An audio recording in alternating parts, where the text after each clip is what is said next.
allow us to live because we follow their rules. You have broken too many.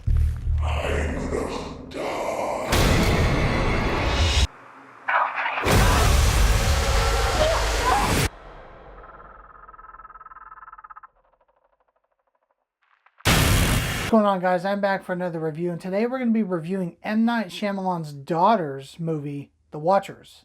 I went in this with really low expectations, thinking, anyone's first film isn't going to be the greatest. I'm guilty of that. There's a lot to learn when you make a film. There's a ton of mistakes you're going to make, and there's going to be a lot of things you're going to learn that you're going to do differently and different approaches you would do to make your next film and the process of it much easier on yourself. So I don't want to fault her too hard on this being her first movie. I will say I was very entertained by this movie. The film's about Dakota Fanning driving into the woods and her car shuts off, and then she is found by this older woman. This older woman tells her, "You need to follow me, you're going to die." And they run to like this cabin, this little mini house out in the middle of the woods, and she's completely lost because the minute she gets there, the old woman's like, "Okay, stand in front of the window and act normal." And then you hear all these noises and these creepy sounds in the woods, and you don't know what's going on, and you're just completely taken aback by all this. I thought this concept was very interesting, very unique. I guess she's following in the footsteps of her father, and I thought this idea could have worked, but it fell a little flat for me because once we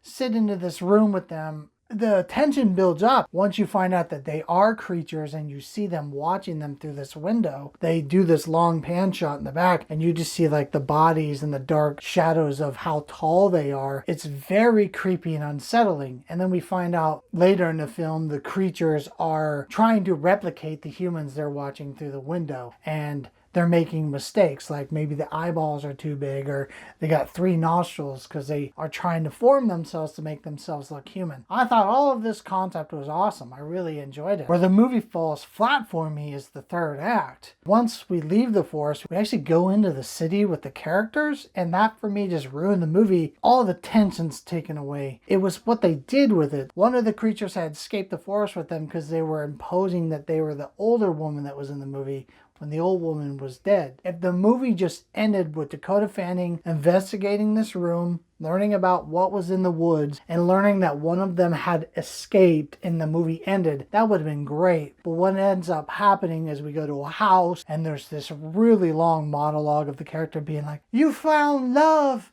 and you're a protector, and you don't want to harm anybody. And remember the love you felt? It's still there. I know you're in there somewhere." It was so corny, and it takes away all the oxygen out of what was great about the film. And the creature grows some wings and goes on the roof and looks at Dakota Fanning and says, and starts flapping the wings, "I'll be watching over you. Thank you for the freedom," and then flies off. And it was so tacky and terrible. They should have ended the film when she discovered one of them had escaped. That would have been a good ending. It just fell a little bit under my expectations. If we were left with one of them got out, that would have been much better than having this long monologue. Really sucks the air out of the tension of what the movie had going for it in the first 2 acts. And I think that's going to be pretty much almost everyone's problem, is the third act. I would recommend seeing this though. It's not horrible, but it's not the greatest thing either. But it is her first movie, so I don't want to fault it too hard because there is a lot of good stuff in there. But it's something to check out if you need a horror movie to watch. It's not terrible. I'm going to grade The Watchers a C+. Well, that does it for my review, guys. I do have more reviews coming up, and next week I'm going to be reviewing M. Night Shyamalan's new movie, Trap, with Josh Hartnett. I got some stuff to say about that one. Very different than what he's done, but I don't want to spoil what I'm going to say about it, so hit that subscribe button so you can see that review next week, and I will catch you movie fans on my next review. Thanks for watching.